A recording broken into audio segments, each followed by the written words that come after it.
नमस्कार दोस्तों, स्वागत है आपका आपके अपने यूट्यूब चैनल प्रेम क्लासेज पे। देखिए साथियों, अपनी चित्रकला वाली सीरीज चल रही है। 2 से 3 क्लासें अपनी हो गई है। हमने मोटे मोटे तौर पे मेवाड़ जो शैली है उसको पढ़ा।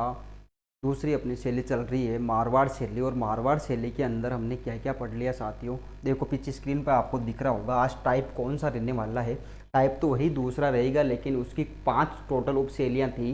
5 में से हमने 3 पढ़ ली, 2 बाकी रहती है साथियों। और उस जो पार्ट 4 लेके आए हैं ना, इस पार्ट 4 के अंदर वो बाकी बची 2 शैलियाँ हम जो मारवाड़ शैली की उपशैलियाँ हैं, सॉरी मारवाड़ शैली की जो उपशैलियाँ हैं साथियों, वो पढ़ेंगे हम इस पार्ट 4 के अंदर। और कुछ जो एक तीसरा जो टाइप रहेगा हाड़ौती स्कूल या हाड़ौती शैली का, वो भी हम देखेंगे। ठीक है साथियों, देखो क्या क्या आज तक हमने क्या क्या पढ़ लिया, अपनी 3 क्लासों में क्या क्या हो गया साथियों, वो देखते हैं। देखो हमने मेवाड़ शैली को पढ़ा। कौन सी शैली को साथियों? मेवाड़ शैली। मेवाड़ शैली के 2, मेवाड़ चित्र शैली के 2, या फिर मेवाड़ स्कूल के 2, बात एक ही है साथियों। ठीक है ना। देखो मेवाड़ शैली के बाद में अपना दूसरा टाइप कौन सा चल रहा है साथियों? दूसरा टाइप चल रहा है अपना मारवाड़ शैली। कौन सी चित्र शैली साथियों? मारवाड़ चित्र शैली। ठीक है साथियों, देखो सबसे पहले मैं आपको बता देना चाहता हूँ साथियों, तैयारी आपको करनी पड़ेगी, अच्छे से आपको पढ़ना पड़ेगा। ये इस प्रकार के टॉपिक रहने वाले हैं, थोड़े लेंथी पढ़ते हैं, पढ़ने में आसानी नहीं होती इन टॉपिकों को। फिर भी आपको प्रयास यही करना है, बार बार इन ऐसे जो टॉपिक है जो लेंथी है, एक बार समझ में नहीं आते, उन टॉपिकों को बार बार पढ़ना है साथियों। और नौकरी आपको लगनी है तो सीधी सीधी बात होगी कि पढ़ना आपको पड़ेगा, आपकी जगह कोई दूसरा पढ़ने के लिए आएगा नहीं साथियों।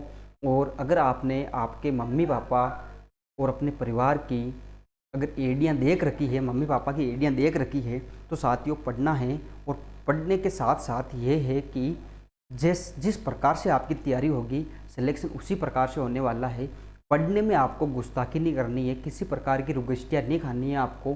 ठीक है साथियों, देखो मेवाड़ शैली को हमने पढ़ा। मेवाड़ शैली के प्रमुख चित्र पढ़े। सबसे प्राचीन चित्र पढ़ लिए हमने 1260 वाला श्रावक प्रतिक्रमण सूत्र चूर्णी, जो मेवाड़ का सबसे प्राचीन चित्र माना जाता है। 1260 में कमल चंद द्वारा और किनके शासनकाल के समय, तेज सिंह जी के शासनकाल के समय वो चित्रित हुआ था। उसके बाद में हमने सुपार्श्वनाथ चरित्रम चित्र हमने पढ़ा साथियों, मोकल के समय का वो चित्र था। 1422-23 के समथिंग का वो चित्र था साथियों, वो भी हमने पढ़ा। ठीक है साथियों, आज हमारी शैली कौन सी रहेगी? मारवाड़ शैली। और मारवाड़ शैली की कितनी उपशैलियाँ हैं साथियों, हमने क्लास में चर्चा की। और उस चर्चा में हमने क्या बताया कि इसकी उपशैलियाँ कौन कौन सी उपशैलियाँ हैं साथियों। एक शैली है जोधपुर, जो हमने पिछली क्लास में पढ़ा। कौन सी शैली साथियों? जोधपुर शैली। और जोधपुर शैली के बाद में एक शैली कौन सी पढ़ी हमने? नागौर शैली। कौन सी शैली साथियों? नागौर चित्र शैली।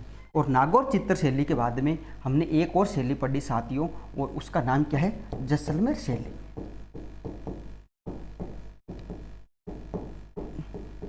ठीक है साथियों, अब 2 शैलियाँ पढ़ना बाकी है।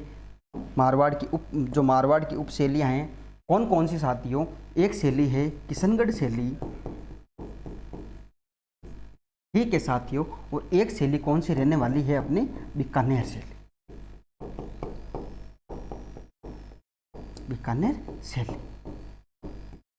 ठीक है साथियों, मोटे मोटे तौर पर हमने 3 शैलियों को पढ़ लिया। 2 और शैलियाँ हैं, इस मारवाड़ की उपशैलियाँ हैं, वो आज हम इस क्लास में पढ़ेंगे। तो चलो जी स्टार्ट करते हैं। कहाँ से स्टार्ट करेंगे हम? 4 नंबर उपशैली कौन सी रहने वाली है साथियों? उस शैली का नाम क्या रहने वाला है साथियों? उस शैली का नाम रहेगा अपने बीकानेर शैली। बीकानेर चित्र शैली। चित्र शैली।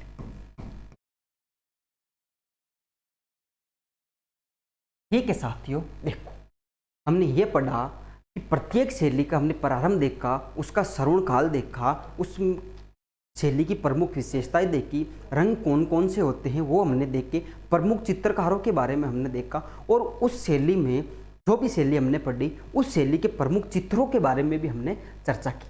ठीक है साथियों, उसी प्रकार से हम कंटिन्यूटी इस क्लास को करेंगे और इस क्लास में मैं बताना चाहूँगा बीकानेर चित्र शैली है, बीकानेर चित्र शैली का श्रवण काल।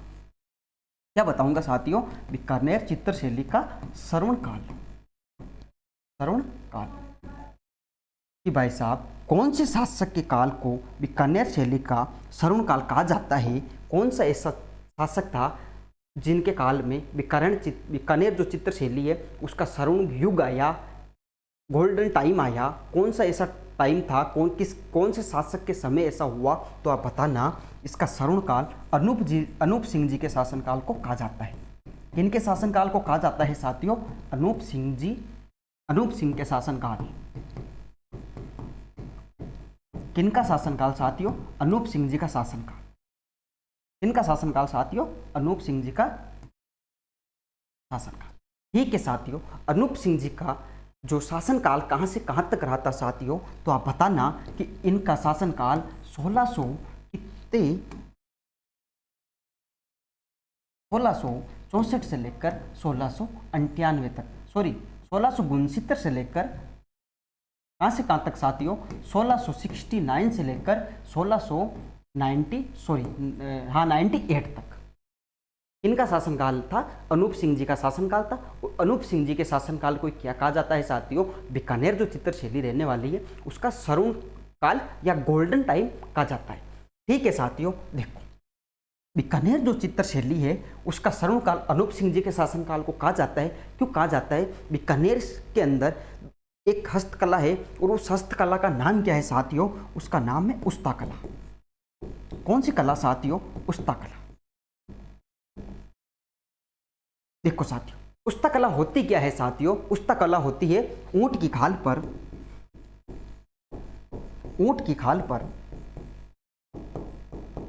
पर चित्र। जितने भी ऊंट की खाल पर चित्र बनाए जाते हैं वो कौन सी कला के अंदर आते हैं? उस्ता कला के अंदर आते हैं। और उस उस्ता कला के जो उस्ता कला के चित्रकार है, प्रमुख कारीगर है, उनको क्या कहा जाता है? उस्ताद कहा जाता है। क्या कहा जाता है साथियों? उस्ताद कहा जाता है। जो उस्ता कला के चित्रकार हुआ करते थे, जो प्रमुख कारीगर हुआ करते थे, वो भारत के नहीं थे। वो थे कहाँ के साथियों? लाहौर के थे। कहाँ के थे साथियों? लाहौर के थे। तो मां साहब ये फिर बीकानेर में कैसे आए, यही हम चर्चा करने वाले हैं। इसी बिंदु पर मैं लेके आना चाहता हूं आपका ध्यान। देखो, उस्ता कला बीकानेर की एक प्रमुख हस्तकलाओं में से एक है साथियों। उस्ता कला के अंदर होता क्या है? ऊंट की जो खाल होती है उस पर चित्र उकेरे जाते हैं, उस पर चित्र बनाए जाते हैं, वो उस्ता कला के अंदर आता है। ठीक है साथियों, उस्ता कला के जो प्रमुख कारीगर हुआ होते थे या होते हैं, उनको क्या कहा जाता है? उनको उस्ताद कहा जाता है। ठीक है साथियों, उस्ता कला के जो कारीगर थे वो यहाँ के नहीं थे, प्रमुख थे कहाँ के साथियों? लाहौर के थे। लाहौर से कौन लेके आया इन कारीगरों को? तो लाहौर से लाने वाले कौन थे? अनूप सिंह जी। कौन थे साथियों? अनूप सिंह जी।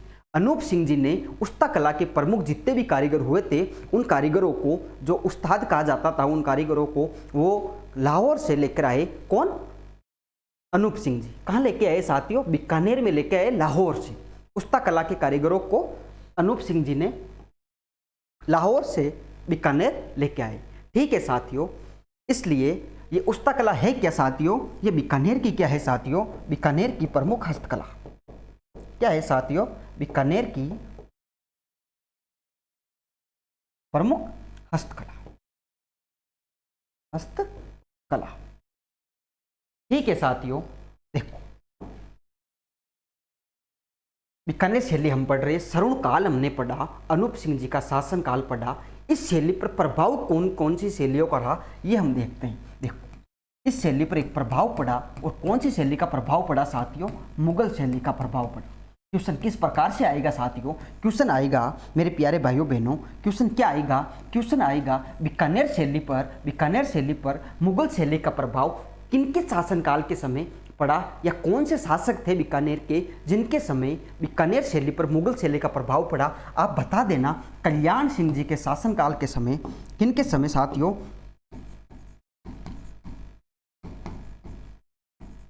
कल्याण सिंह जी के समय क्या हुआ साथियों, मुगल शैली का प्रभाव देखने को मिला। ठीक है साथियों, मुगल शैली का जो सर्वाधिक प्रभाव पड़ता है साथियों, सर्वाधिक प्रभाव देखो कल्याण सिंह जी के समय तो प्रभाव हल्का फुल्का प्रभाव पड़ा, लेकिन सर्वाधिक प्रभाव राय सिंह जी के समय पड़ा। किनके समय साथियों, राय सिंह जी के समय। और राय सिंह जी के समय क्या होता है साथियों, बीकानेर जो चित्र शैली रहने वाली है उस शैली पर मुगल शैली का प्रभाव पड़ा। ठीक है साथियों, देखो कल्याण सिंह जी के समय क्या होता है, जो बीकानेर शैली है उस पे मुगल शैली का प्रभाव धीरे धीरे पड़ने लगा था, देखने को मिला। ठीक है साथियों, और सर्वाधिक जो प्रभाव पड़ता है मुगल शैली का बीकानेर शैली के अंदर या उस पर, तो वो किन के समय पड़ता है साथियों, राय सिंह जी के समय पड़ता है। ठीक है मेरे प्यारे भाइयों बहनों, मुझे उम्मीद है, आई होप कि आपको सारा कुछ समझ में आ रहा होगा। इतना धीरे पढ़ाने की कोशिश हम कर रहे हैं, सारे कंटेंट अच्छे वाले कंटेंट हम आपके साथ साझा कर रहे हैं साथियों। हमारा फर्स्ट मोटिव यही है कि प्रेम क्लासेज में वही पढ़ाया जाए जो परीक्षा उपयोगी हो। ठीक है साथियों, रोचक तथ्यों से हम खुद दूर रहते हैं, रोचक तथ्य परीक्षा उपयोगी नहीं होते साथियों, इसलिए रोचक तथ्यों से हम थोड़ा साइड में रहना ज़्यादा पसंद करते हैं। और वही कंटेंट आपके सामने पेश किया जा रहा है जो कंटेंट है जटीज परीक्षाओं में कहीं ना कहीं पूछे गए हो और वो पूछे जाने की क्या हो साथियों, उम्मीद हो। ठीक है मेरे भाइयों बहनों, देखो अगर क्वेश्चन आएगा बीकानेर शैली पर मुगल शैली का प्रभाव किनके समय, तो किनके समय साथियों, वो पड़ता है कल्याण सिंह जी के समय। और कल्याण सिंह जी के समय मुगल शैली का हल्का फुल्का प्रभाव देखा जाता है। और राय सिंह जी का एक ऐसा समय आता है, उस समय क्या होता है साथियों, उस समय सर्वाधिक प्रभाव पड़ता है कौन सी शैली का, मुगल शैली का। ठीक है भाइयों बहनों, देखो प्रभाव के बारे में हमने बात की, हम बात करेंगे बीकानेर शैली की प्रमुख विशेषता क्या है, बीकानेर शैली में जितने भी चित्र बने किस प्रकार से चित्र बने। ठीक है साथियों, चित्रों में क्या क्या दर्शाया गया, कौन कौन से चित्र बने। देखो विशेषताओं के अंदर मैं बता देना चाहता हूं साथियों, क्या बताऊंगा मैं आपको, देखो क्या क्या होंगे साथियों। एक होगा कोवा होगा साथियों, पशुओं में ऊंट होगा साथियों, घोड़ा भी होगा साथियों। क्या होगा साथियों, घोड़ा होगा। कौन सी शैली के अंदर रहने वाले, कोवा, ऊंट और घोड़ा कौन सी शैली के अंदर रहने वाले साथियों, बीकानेर शैली के अंदर। देखो इससे पहले मैं बता देना चाहता हूं बीकानेर शैली के प्रमुख रंग कौन कौन से रंगों का प्रयोग किया जाता था बीकानेर शैली के अंदर, तो आप बताना कौन कौन से रंग होंगे। पीला होगा, कौन सा रंग होगा साथियों, पीला होगा, क्या नारंगी होगा, क्या जी नारंगी होगा।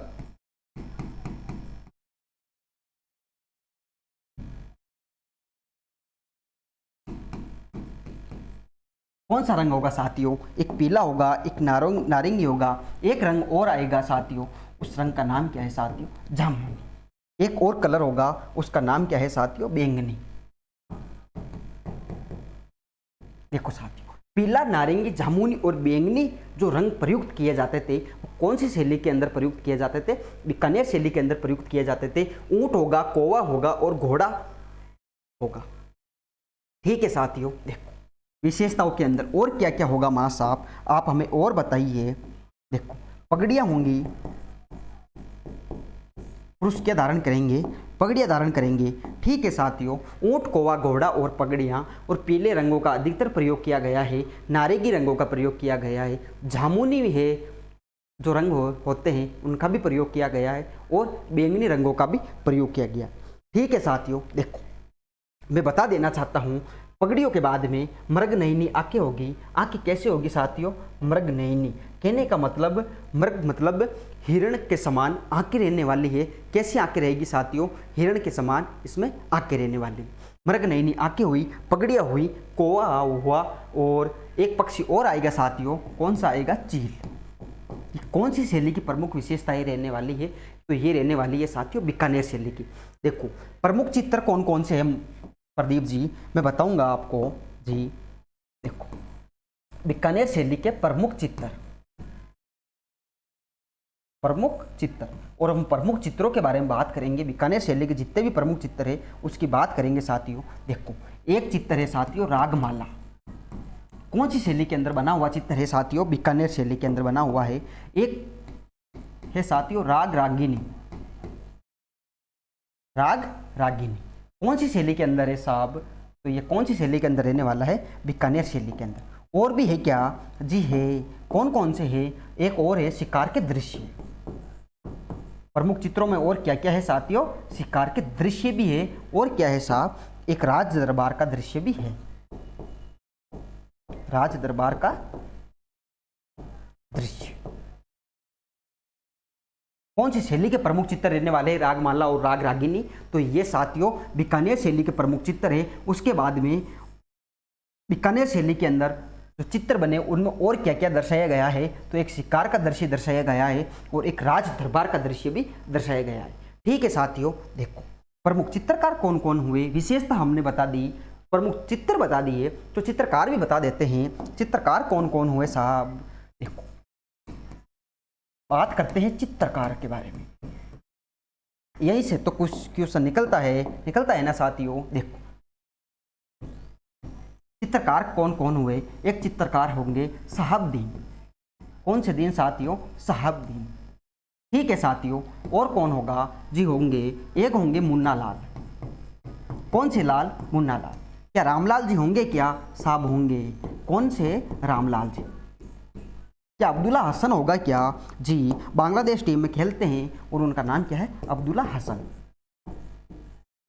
अब्दुल्ला हसन ये भी चित्रकार थे साथियों। कौन सी शैली के प्रमुख चित्रकार रहने वाले हैं? तो ये बीकानेर शैली के प्रमुख चित्रकार हैं। एक चित्रकार है और उनका नाम क्या है साथियों? उस्ता। एक और चित्रकार है, उनका नाम क्या है साथियों? आसिर खां। कौन से खां साथियों? आसिर खां। एक और साथियों, उनका नाम क्या है? रहीम खां। रहीम खां। एक और चित्रकार है साथियों और उनका नाम क्या है? अहमद उमरानी। अहमद उमरानी। ये कौन सी शैली के प्रमुख चित्रकार है साथियों? तो ये बीकानेर शैली के प्रमुख चित्रकार है। कौन कौन से है साहब? आप बता दीजिए। देखो शहाबुद्दीन है, शहाबुद्दीन के बाद में मुन्ना लाल जी है, अहमद उमरानी है, रामलाल जी है, अब्दुल्ला हसन है, उस्ता है, आसिर खां है और रहीम खां है। ये कौन सी शैली के प्रमुख चित्रकार है? तो ये बीकानेर शैली के क्या है साथियों? प्रमुख चित्रकार है। देखो बीकानेर के एक प्रमुख शासक हुए थे और उनका नाम क्या है साथियों? करण सिंह जी। देखो ये एक मैं आपको बात बताऊंगा, आजकल ट्रेंड इस प्रकार से चलता है, क्वेश्चनों का ट्रेंड है ना साथियों, वो किस प्रकार का होता है। देखो एक शासक हुए थे, शासक का नाम क्या है साथियों? करण सिंह जी। कौन से सिंह जी साथियों? करण सिंह जी। और करण सिंह जी के एक प्रमुख चित्रकार हुआ करते थे, उनका नाम क्या है? देखो करण सिंह जी के दरबारी चित्रकार या प्रमुख चित्रकार में इसको कह सकता हूं, प्रमुख चित्रकार होगा तो कौन? दरबार में ही होगा ना, दरबारी कह सकते हैं ना। देखो उनका नाम क्या है साथियों? उनका नाम है क्या है साथियों? अली रजा। अली रजा। क्वेश्चन किस प्रकार से आएगा साथियों? क्वेश्चन आएगा अली राजा बीकानेर शैली के प्रमुख चित्रकार अली राजा किनके शासनकाल के प्रमुख चित्रकार है? आप क्या बताओगे साथियों? प्रेम कला सेज में बताया गया शासक का नाम, और शासक कौन है साथियों? करण सिंह जी। करण सिंह जी के दरबारी या प्रमुख चित्रकार थे अली राजा। तो कौन सी शैली के प्रमुख चित्रकार है साथियों? बीकानेर शैली के क्या है साथियों? प्रमुख चित्रकार है। देखो साथियों 200 का एक नोट लगाना, कितने का लगाना है साथियों? 200 का। क्या लगाना है नोट में? नोट के अंदर क्या लगाना है साहब? नोट के अंदर लगाना है कि बीकानेर चित्र शैली के अंदर जितने भी चित्रकार हुए थे वो जब भी अपना चित्र बनाया करते थे उस चित्र के नीचे अपना नाम और तिथि अंकित किया करते थे। ठीक है साथियों, क्या लिखना है साथियों? लाइन याद क्या रखनी है आपको?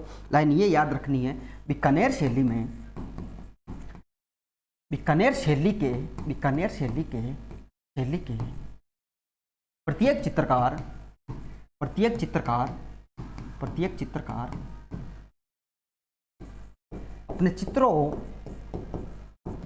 अपने चित्रों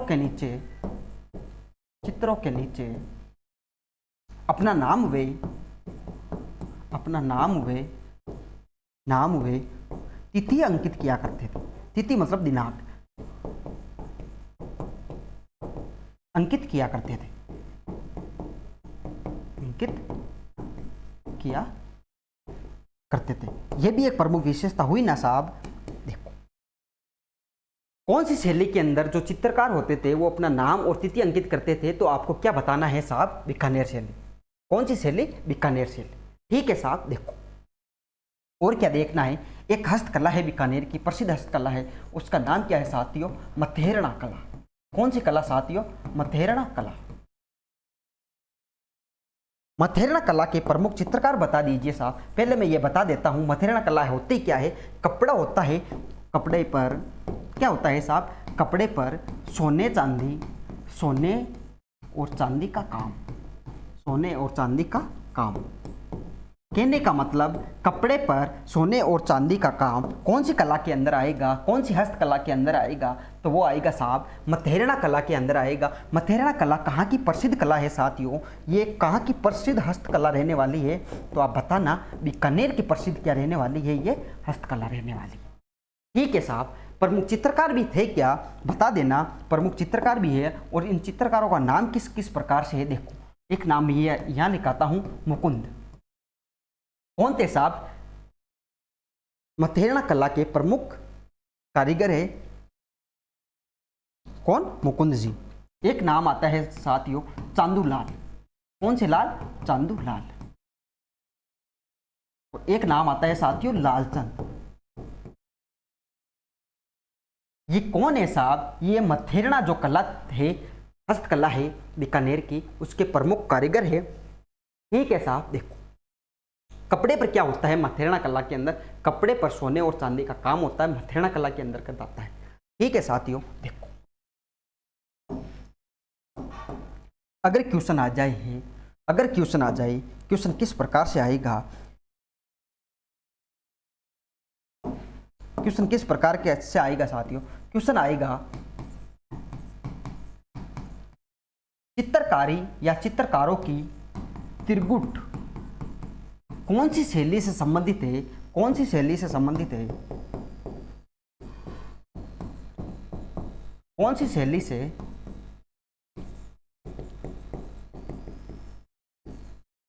संबंधित है? तो कौन सी शैली से संबंधित रहने वाले हैं साथियों? बीकानेर शैली से संबंधित रहने वाला है। क्या? चित्रकारी की त्रिगुट। कौन सी शैली से साथियों?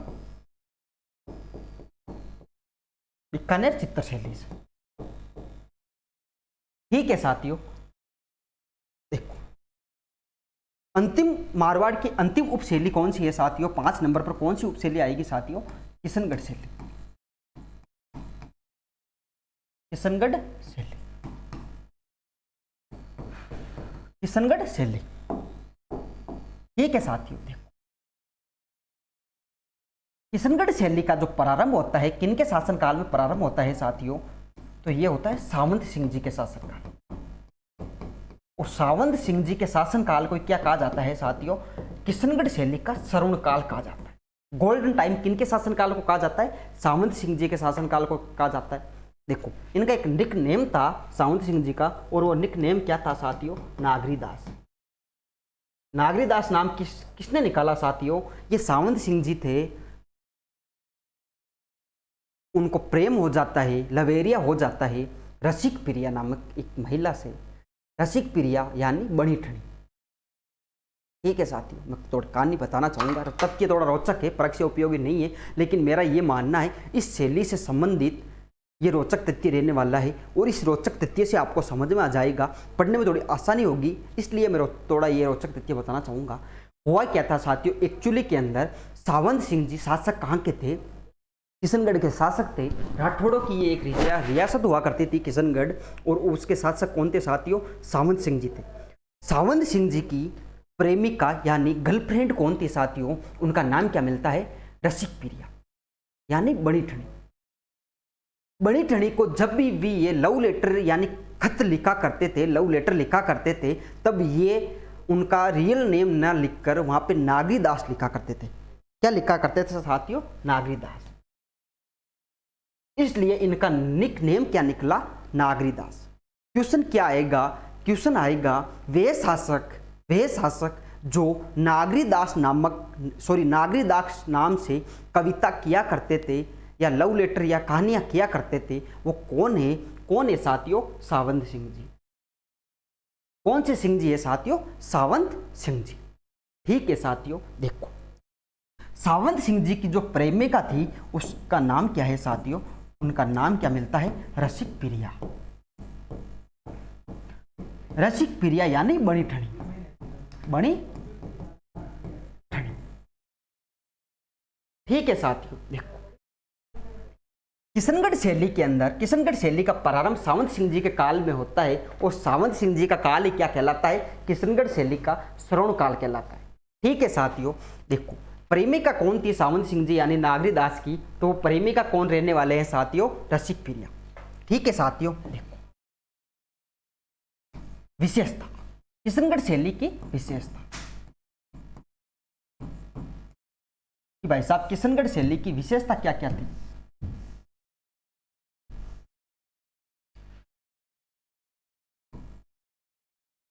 किशनगढ़ शैली की विशेषता कि किशनगढ़ शैली के अंदर जितने भी चित्र चित्रित हुए उनमें किस प्रकार के रंगों का प्रयोग किया जाता था?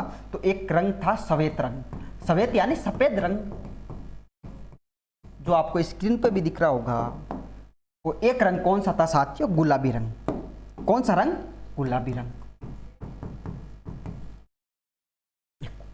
गुलाबी और सफेद रंगों का प्रयोग किशनगढ़ शैली के अंदर हुआ।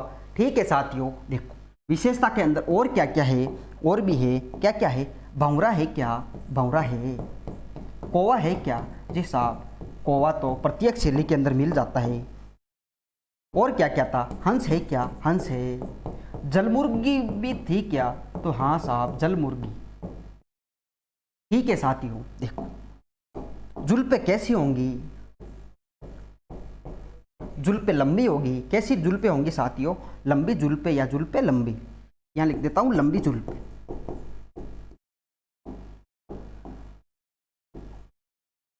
देखो साथियों भंवरा, कौवा, हंस, जलमुर्गी और लंबी जुल्फे ऋतुओं का चित्रण, ऋतुओं का चित्रण ये कौन सी शैली के अंदर रहने वाले हैं साथियों? किशनगढ़ शैली के अंदर रहने वाले। ठीक है साथियों, चित्रकार कौन कौन थे साहब? प्रमुख चित्रकार भी बता दो। जी बता देते हैं, कौन कौन थे प्रमुख चित्रकार? तो प्रमुख चित्रकार साहब एक थे मोर ध्वज निहाल चंद, मोर ध्वज निहाल चंद। और कौन थे साहब? और थे सूर्य ध्वज। कौन से ध्वज? सूर्य ध्वज। जी रामलाल जी बीकानेर में जो रामलाल जी थे वो यहीं पे भी थे क्या? जी साहब एक रामलाल नामक चित्रकार भी किशनगढ़ शैली के प्रमुख चित्रकार थे। देखो निहाल चंद, सूर्य ध्वज, एक नाम और मिलता है साथियों धन्ना। ठीक है साथियों, एक नाम और मिलता है छोटू। धन्ना हो गया, छोटू हो गया। एक नाम और मिलता है नगराज और एक नाम और मिलता है साथियों नानक राम। ये कौन सी शैली के प्रमुख चित्रकार है साथियों? तो ये किशनगढ़ शैली के प्रमुख चित्रकार है निहाल चंद। मोर ध्वज निहाल चंद नाम के एक प्रमुख चित्रकार हुआ करते थे। किशनगढ़ शैली के प्रमुख चित्रकार थे सूर्य ध्वज थे, रामलाल थे, धन्ना, छोटू और नानक राम और नगराज। ये कौन सी शैली के प्रमुख चित्रकार थे साथियों? किशनगढ़ शैली के क्या थे ये? प्रमुख चित्रकार। ठीक है मेरे भाइयों बहनों, यहाँ तक आपको समझ में आया? देखो ये तो रटने वाला है, समझना है क्या इसमें? ये तो रटना पड़ेगा। नामों में क्या रटना आपको, सॉरी नामों में क्या समझाना? देखो प्रमुख चित्र कौन कौन से थे? प्रमुख चित्र किशनगढ़ शैली के प्रमुख चित्र कौन कौन से हैं? देखो साथियों एक प्रमुख चित्र था चांदनी रात की, चांदनी रात की संगीत गोष्ठी, संगीत गोष्ठी। चांदनी रात की संगीत गोष्ठी कौन सी शैली का प्रमुख चित्र है? तो साथियों आप बता देना किशनगढ़ शैली का क्या है साथियों? ये प्रमुख चित्र है। कौन सी शैली का? किशनगढ़ शैली का ये प्रमुख चित्र है चांदनी रात की संगीत गोष्ठी। इसके चित्रकार कौन थे? तो आप बताना। इसके चित्रकार थे अमरचंद। कौन से चंद? अमरचंद। ठीक है साथियों, कौन सी शैली के अंदर यह चित्रित हुआ? तो ये कौन सी शैली के अंदर चित्रित होता है जो हम अभी पढ़ रहे हैं? उसका नाम क्या है? किशनगढ़ शैली। ठीक है साहब, प्रमुख चित्रों के अंदर एक ये आ गया। दूसरा हम देखेंगे प्रमुख चित्रों के अंदर दूसरा चित्र कौन सा है साथियों, बनी ठनी का चित्र। बनी ठनी यानी रसिक प्रिया का चित्र। ठीक है साहब, देखो बनी ठनी के चित्र के बारे में कहा जाता है कि इस चित्र को प्रकाश में लाने का श्रेय या इस चित्र के प्रमुख चित्रकार कौन थे, तो आप बताना कि इस चित्र के प्रमुख चित्रकार थे मोर ध्वज। कौन से ध्वज, मोर ध्वज निहाल चंद, मोर ध्वज निहाल चंद। ठीक है सर, आगे बता दो, आगे क्या बताना है कि बनी ठनी जो चित्र है वो चित्र तो मोर ध्वज जी ने बना दिया, लेकिन इसको प्रकाश में कौन लेके आए, लोगों को जाकर प्रचार प्रसार किसने किया, प्रकाश में लाने वाले कौन थे, तो आप बताना। नाम मिलता है एरिक डिक्सन, एरिक डिक्सन। और एक नाम मिलता है साथियों फैयाज अली। कौन सा नाम मिलता है साथियों, फैयाज अली। कौन सी शैली का प्रमुख चित्र है, तो ये किशनगढ़ शैली का प्रमुख चित्र है। कौन सी शैली का साथियों, किशनगढ़ शैली का। ठीक है साथियों, चित्रकार कौन थे, मोर ध्वज निहाल चंद जो इनके प्रमुख चित्रकार थे। एरिक डिक्सन और फैयाज अली कौन थे साथियों, बनी ठनी जो चित्र है उसको प्रकाश में लाने वाले थे। डाक टिकट जारी हुआ था क्या सर, हुआ था। कब हुआ था, 5 मई को हुआ था। 5 मई, कौन सी 5 मई, 1973 वाली 5 मई को क्या हुआ साथियों, बनी ठनी जो चित्र है उस पर डाक टिकट जारी हुआ। ठीक है मेरे भाइयों बहनों, देखो और क्या देखना है। बनी ठनी को क्या कहा जाता है, इसको कहा जाता है भारत की मोनालिसा। भारत की मोनालिसा बनी ठनी को किसने कहा, तो कहने वाले भी कौन थे, एरिक डिक्सन, एरिक डिक्सन। ठीक है भाइयों बहनों, देखो बनी ठनी किशनगढ़ शैली का एक प्रमुख चित्र है साथियों, मोर ध्वज निहाल चंद द्वारा बनाया गया। एरिक डिक्सन और फैयाज अली कौन थे, इस चित्र को प्रकाश में लाने वाले थे। और इस चित्र को क्या कहा जाता है साथियों, भारत की मोनालिसा कहा जाता है। ठीक है साथियों, 5 मई 1973 को बनी ठनी चित्र पर एक डाक टिकट जारी होता है साथियों। कब होता है, 5 मई 1973 पर। ठीक है साथियों, देखो प्रमुख चित्रकार देखे, चित्रों की विशेषता देखी और क्या क्या देखा, प्रमुख चित्र भी देख लिए। लेकिन फिर भी मैं आपको एक इंपॉर्टेंट वाली बात बताना चाहता हूँ, और वो किशनगढ़ शैली के अंदर क्या है साथियों, प्रकाश में लाने वाले हम पढ़ लिए। देखो क्वेश्चन किस प्रकार से आएगा, क्वेश्चन आएगा किशनगढ़ शैली, किशनगढ़ शैली, किशनगढ़ शैली में दीपावली वे सांझी के चित्र किसने बनाए, किसने बनाए। आप क्या बताओगे, आपको बताना है बनाने वाले कौन थे, सावंत सिंह। कौन थे साहब, सावंत सिंह।